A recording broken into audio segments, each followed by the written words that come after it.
Hi, in this tutorial I'm going to show you how to sort alphabetically in WPS Office. If you want to do it, first you need to select words which you want to sort. So for example, I select this all words.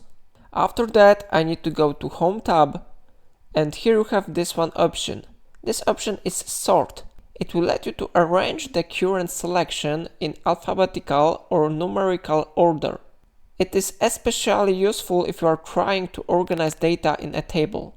So I click on this one option, and then you need to select here Sort by Paragraphs. It is very important to select this one option. And here we have selected type. On default it is set to text, but if you would like to sort numbers, you need to select here numbers. And if you want to sort dates, you need to select here dates. So I click on text, and now I check here ascending.